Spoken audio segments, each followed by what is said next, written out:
तो फ्रेंड्स, ये molecular basis of inheritance का फोर्थ लेक्चर है। हमने लास्ट लेक्चर्स में कुछ एक्सपेरिमेंट्स देखे थे, जिसमें हमने ग्रिफिथ एक्सपेरिमेंट देखा था, हमने biochemical investigation of genetic material. अब हमारा जो लास्ट एक्सपेरिमेंट है, जहाँ से बिल्कुल प्रूफ हो जाता है कि हमारा डीएनए ही जेनेटिक मटेरियल होता है, वो एक्सपेरिमेंट है हार्शे एंड चेज एक्सपेरिमेंट, जो कि 1952 में कंडक्ट किया गया था। इस फाइनल एक्सपेरिमेंट से बिल्कुल प्रूफ हो जाता है कि जो डीएनए ही है वही हमारा जेनेटिक मटेरियल होता है। So let's quickly understand this experiment. Okay, so this experiment is known as Hershey and Chase experiment, जो 1952 में कंडक्ट किया गया था।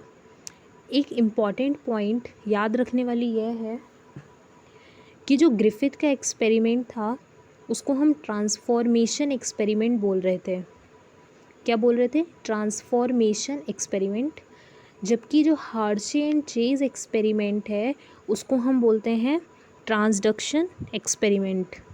ठीक है, तो ये बात आपको याद रखनी है, ट्रांसडक्शन एक्सपेरिमेंट। ठीक है,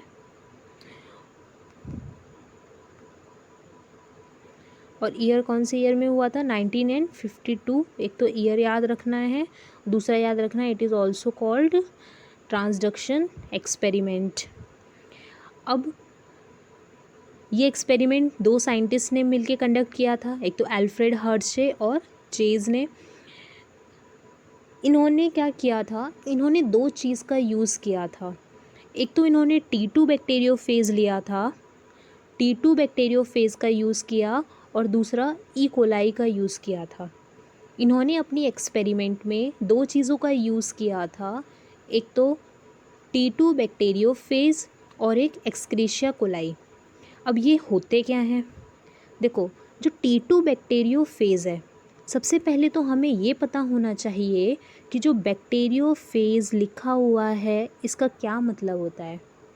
देखो, बैक्टीरियोफेज का मतलब होता है ऐसा वायरस। इन्होंने अपने एक्सपेरिमेंट में एक तो वायरस का यूज़ किया और एक बैक्टीरिया का यूज़ किया। ठीक है, अब जो T2 बैक्टीरियोफेज है, इसमें जो बैक्टीरियोफेज का मतलब है वो ये होता है ऐसा वायरस जो बैक्टीरिया पे अटैक करे, उसको क्या बोलते हैं? Bacteriophage. Virus which infect on bacteria is known as bacteriophages. ठीक है, तो इन्होंने अपने एक्सपेरिमेंट में वायरस का यूज़ किया था और बैक्टीरिया का यूज़ किया था। Okay, that virus which attack on bacteria is known as bacteriophages. अब हम क्या करेंगे? हम सबसे पहले वायरस का स्ट्रक्चर देखते हैं। हमें पता तो होना चाहिए कि वायरस कैसा दिखता है। ठीक है, तो देखो, वायरस का जब आप स्ट्रक्चर देखोगे तो आप ये देखोगे ये आपको हेक्सागन रिंग टाइप की दिख रही है। इसमें बाहर के साइड में प्रेजेंट होता है कैप्सिड। ये क्या होता है? ये कैप्सिड होता है। ठीक है, कैप्सिड।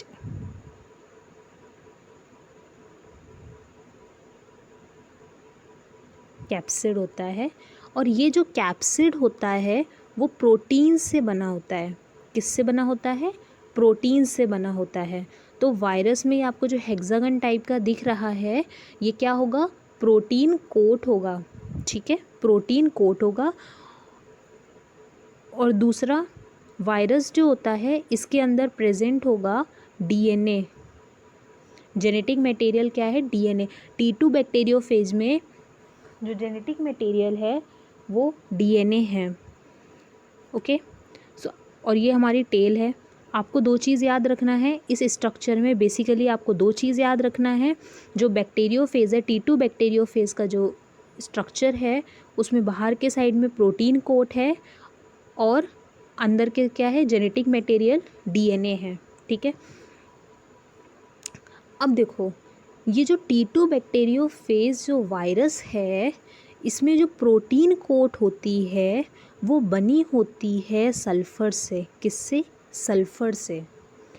जो T2 बैक्टीरियोफेज में जो वायरसेस होते हैं उनमें जो प्रोटीन कोट होती है वो सल्फ़र से बनी होती है, जबकि जो DNA है वो बना होता है फॉस्फोरस से।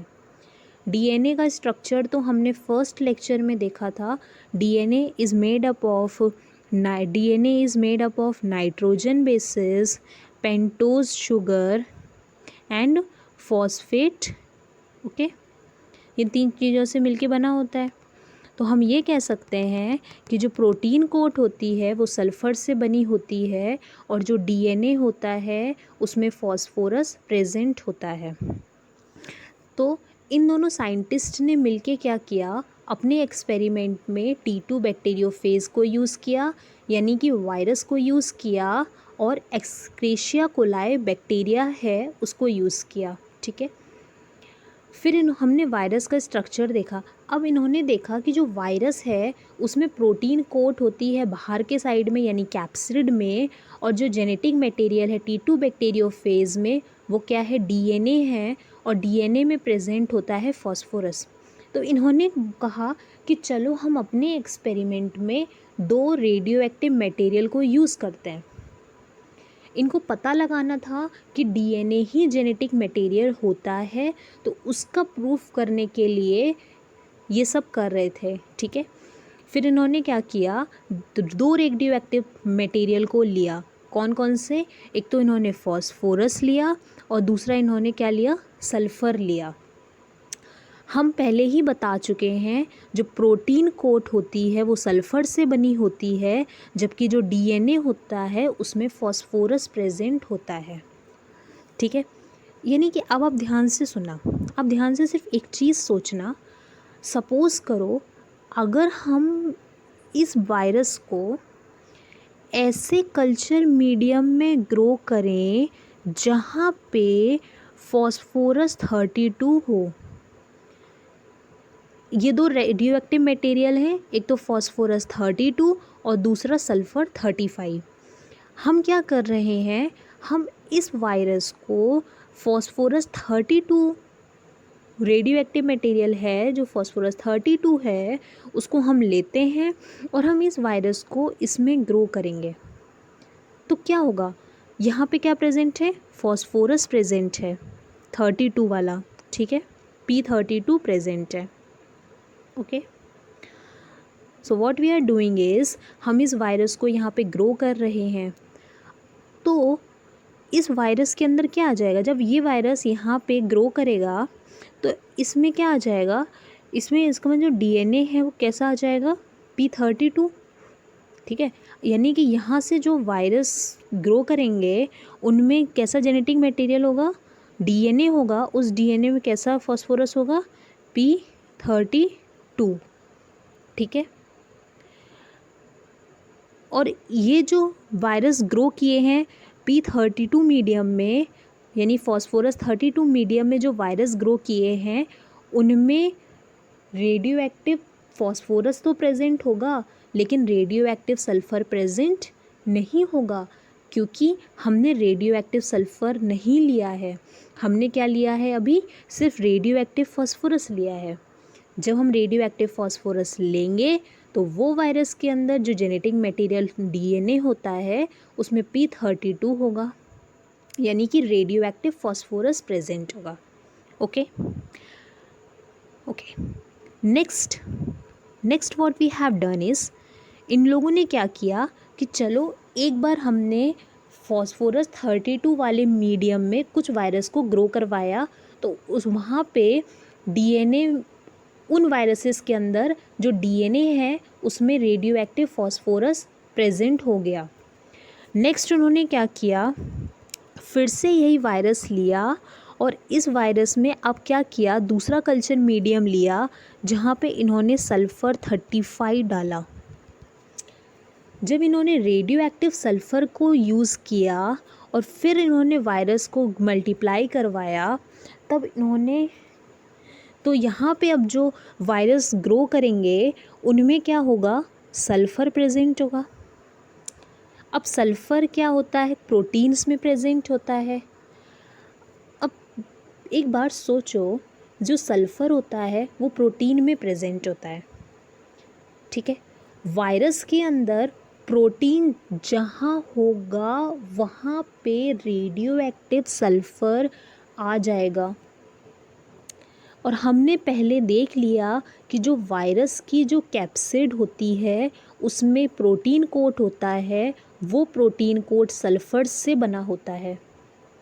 यानी कि अब हमने ऐसा कल्चर मीडियम लिया है जहाँ पे सल्फ़र 35 प्रेजेंट है।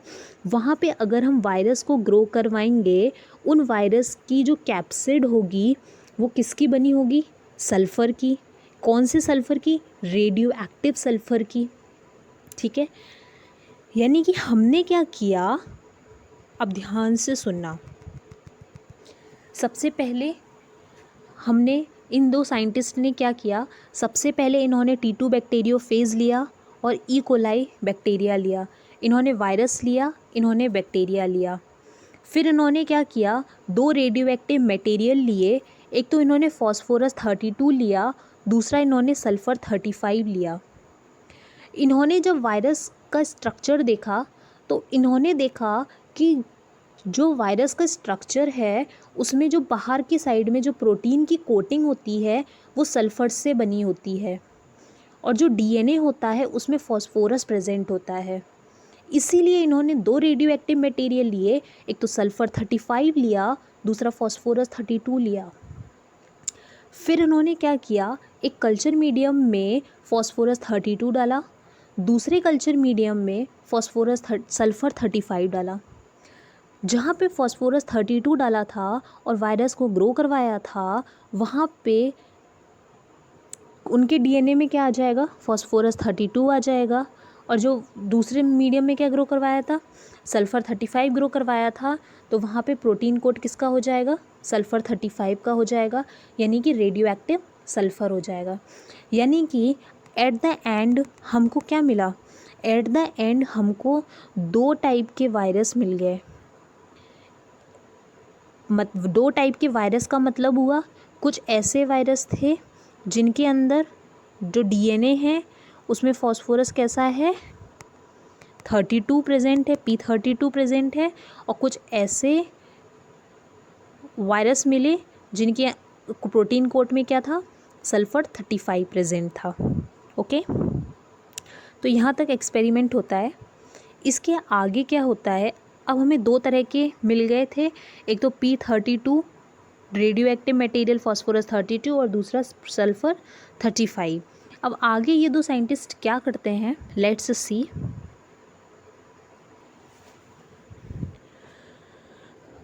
अब इन्होंने वहाँ पे क्या किया था, दो तरह के वायरस को ग्रो करवा लिया था।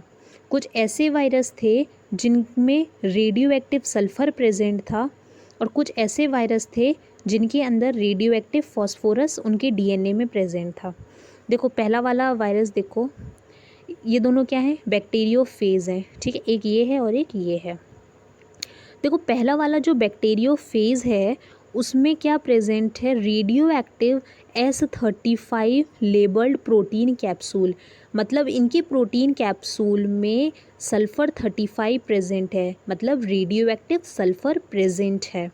ओके, दूसरा बैक्टीरियोफेज देखो, इनमें जो सल्फ़र है, प्रोटीन कोट में जो सल्फ़र है वो रेडियो एक्टिव नहीं है। इस वाले में जो सल्फ़र प्रोटीन कोट में प्रेजेंट है वो रेडियो एक्टिव है, जबकि जो सेकंड वाला है इसमें जो सल्फ़र प्रेजेंट है प्रोटीन कोट में वो रेडियो एक्टिव नहीं है।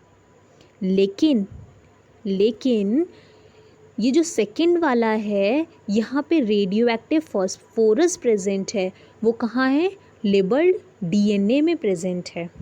ओके, यानी कि जो फर्स्ट वाला है इसमें radio active sulphur protein coat में प्रेजेंट है, और जो सेकंड वाला है इसमें जो फॉस्फोरस 32 है वो इनके डीएनए में प्रेजेंट है। जी बात समझ आ गई। अब इन्होंने क्या करवाया, देखो हमें एक बात तो याद है कि जो वायरस की प्रॉपर्टीज़ क्या होती हैं, वायरस होस्ट सेल में आके ही लिविंग होता है और होस्ट सेल में आके ही मल्टीप्लाई करता है। ओके, वायरस बाहर नॉन लिविंग होते हैं और मल्टीप्लाई नहीं करते हैं। जब उनको मल्टीप्लाई करना होता है तो उनको होस्ट की ज़रूरत होती है। ओके, अब इनको क्या करवाना था, इनको वायरस को मल्टीप्लाई करवाना था, तो इन्होंने क्या किया, होस्ट का यूज़ किया। होस्ट में इन्होंने क्या लिया, ई कोलाई बैक्टीरिया लिया, ई कोलाई बैक्टीरिया लिया। ओके, तो ये क्या है, ये जो है ये ई कोलाई बैक्टीरिया है और ये क्या है, ये हमारे बैक्टीरियोफेजेस हैं। ठीक है, ओके। सबसे पहले इन्होंने रेडियो एक्टिव बैक्टीरियोफेजेस को लिया और रेडियो एक्टिविटी तो हम समझ ही लिए हैं, रेडियो एक्टिव सल्फर और radio active phosphorus. First step, you have to remember each step in this experiment. There are 3 steps. First one is infection, second one is blending and third one is centrifugation. नाम से ही पता चल रहा है infection. Infection का क्या मतलब हुआ, अभी कोरोना वायरस चल रहा है तो वायरस क्या होता है, हमारे अंदर आ जाता है और इन्फेक्शन कॉज करता है। उसी तरह यहाँ भी ये जो बैक्टीरियोफेज है ये क्या है, T2 बैक्टीरियोफेज क्या है, वायरस है। ये क्या करेगा, ऐसा वायरस जो बैक्टीरिया पे अटैक करे। कोरोना वायरस ह्यूमंस पे हम लोगों पे अटैक कर रहा है, वैसे ही ये वाला वायरस कहाँ अटैक करेगा, बैक्टीरिया पे अटैक करेगा, तो इन्फेक्शन हो जाएगा। ठीक है, so first one is infection. Infection में क्या होगा, ये जो बैक्टीरियोफेजेस हैं ये ई कोलाई पे जाके इन्फेक्ट करेंगे। ओके, इसने ई कोलाई पे जाके इन्फेक्शन किया। उसके बाद में इन्फेक्शन के बाद में क्या हुआ, ब्लेंडिंग हुई। देखो, जब इन्फेक्शन कॉज करेगा तो वायरस क्या करेगा, अपना जेनेटिक मटेरियल होस्ट सेल के अंदर चला जाएगा और जो होस्ट सेल है वो अपना जेनेटिक मटेरियल समझ के वायरस का जो डीएनए है उसको मल्टीप्लाई करने लगेगा। ओके, तो इन्फेक्शन में क्या हुआ, अब फर्स्ट वाले में देखो यहाँ पे रेडियो एक्टिव सल्फ़र प्रेजेंट था, वो सल्फ़र प्रोटीन कोट में प्रेजेंट था। और जो फर्स्ट वाला है इसमें जो बैक्टीरियोफेज हैं वो उनमें जो डीएनए है वो फॉस्फोरस जो डीएनए में प्रेजेंट है वो रेडियो एक्टिव नहीं है। जबकि सेकेंड वाले में यहाँ पे रेडियो एक्टिव फॉस्फोरस प्रेजेंट था और यहाँ पे रेडियो एक्टिव फॉस्फोरस एब्सेंट था। अब एक्सपेरिमेंट पे आते हैं। सबसे पहले क्या हुआ, इन्फेक्शन हुआ। जब इन्फेक्शन होगा तो बैक्टीरियोफेज ई कोलाई पे जाके अटैक करेगा। जब ये ई कोलाई पे जाके अटैक करेगा तो अपना जेनेटिक मटेरियल इसके अंदर डालेगा। तो क्या होगा, यहाँ पे जो बैक्टीरियोफेजेस हैं उनमें फॉस्फोरस प्रेजेंट है। ये वाला जो फॉस्फोरस है वो रेडियो एक्टिव नहीं है, यानी कि जब ब्लेंडिंग करवाएंगे तो क्या होगा, जो वायरस का जो जेनेटिक मटेरियल ई कोलाई के अंदर आया है उसमें जो फॉस्फोरस होगा वो रेडियो एक्टिव नहीं होगा। इनमें जो फॉस्फोरस होगा वो कैसा होगा, रेडियो एक्टिव नहीं होगा। ठीक है, यहाँ पे रेडियो एक्टिव फॉस्फोरस एब्सेंट है। फिर हमने क्या करवाया, सेंट्रीफ्यूगेशन करवाया। ठीक है, जब हमने सेंट्रीफ्यूगेशन करवाया तो यहाँ पे क्या होगा, no radio active sulphur detected in the cell. क्यों, ये वाला लास्ट लाइन हम बाद में समझेंगे। No radio active sulphur detected in the cell. उन्होंने देखा कि जो इन बैक्टीरियल सेल हैं उनके अंदर कोई भी रेडियो एक्टिव सल्फ़र प्रेजेंट नहीं है। ओके, अब हम यहाँ पे आते हैं। हमने जब रेडियो एक्टिव फॉस्फोरस लिया था तो बैक्टीरियोफेज के डीएनए में क्या आया था, रेडियो एक्टिव फॉस्फोरस आ गया था। हमने जब इन्फेक्शन करवाया यानी कि जो बैक्टीरियोफेज का डीएनए है वो अब ई कोलाई के अंदर चला जाएगा। जब ये ई कोलाई के अंदर चला जाएगा यानी कि अब यहाँ पे जो जेनेटिक मटेरियल हुआ वो डीएनए है, वो डीएनए कैसा है, उसमें क्या प्रेजेंट है, रेडियो एक्टिव फॉस्फोरस प्रेजेंट है, P32 प्रेजेंट है। ठीक है, फिर हमने क्या करवाया, जब ब्लेंडिंग करवाई तो हमने क्या किया, वायरस को रिमूव कर दिया, वायरस का जेनेटिक मटेरियल इसके अंदर आ गया, ठीक है।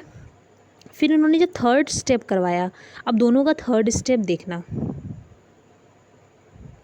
जो थर्ड स्टेप था, सेंट्रिफिकेशन वाला स्टेप था, उसमें क्या देखा इन्होंने कि जो बैक्टीरिया, इन्होंने अब क्या किया, वायरस को हटा दिया, ठीक है। इन्होंने फिर बैक्टीरिया को ऑब्जर्व किया, ओके। सेंट्रिफिकेशन प्रोसेस में क्या होता है, वायरस हट जाता है, ओके, वायरस और बैक्टीरिया सेपरेट हो जाते हैं। फिर ये लोग क्या करते हैं, साइंटिस्ट इन बैक्टीरिया को ऑब्ज़र्व करते हैं। जब इन बैक्टीरिया को ऑब्ज़र्व करते हैं तो ये देखते हैं कि जब हमने ऐसे बैक्टीरियोफेज जिनमें रेडियो एक्टिव सल्फ़र प्रेजेंट था, वो वाले जो ई कोलाई बैक्टीरिया थे, उनमें जो इन्फेक्शन करवाया था, उन ई कोलाई बैक्टीरिया में कोई भी रेडियो एक्टिव सल्फ़र नहीं मिला।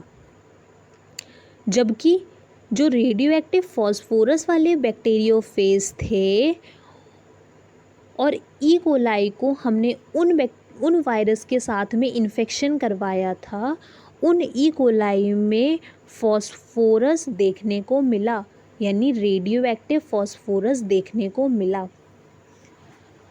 तो इन्होंने कहा कि अच्छा भाई, फॉस्फोरस है, यानी फॉस्फोरस किस में प्रेजेंट है, डीएनए में प्रेजेंट है। तो इन्होंने कहा अच्छा, यानी कि अगर हमें ई कोलाई में रेडियो एक्टिव डीएनए मिल रहा है, इसका ये मतलब हुआ कि डीएनए ही जेनेटिक मटेरियल होता है। अगर सपोज़ करो हम मानते हैं प्रोटीन जेनेटिक मटेरियल है, अगर प्रोटीन जेनेटिक मटेरियल होता, अगर प्रोटीन जेनेटिक मटेरियल होता तो यहाँ पे हमें इन ई कोलाई में प्रोटीन रेडियो एक्टिव सल्फ़र देखने के लिए मिलता, लेकिन यहाँ पे हमें कोई भी रेडियो एक्टिव सल्फ़र देखने के लिए नहीं मिला। इसका ये मतलब हुआ कि जो ई कोलाई थे उनके अंदर रेडियो एक्टिव फॉस्फोरस आया और रेडियो एक्टिव सल्फ़र नहीं आया। तो यहाँ से इन्होंने प्रूव कर लिया कि डीएनए ही हमारा जेनेटिक मटेरियल होता है।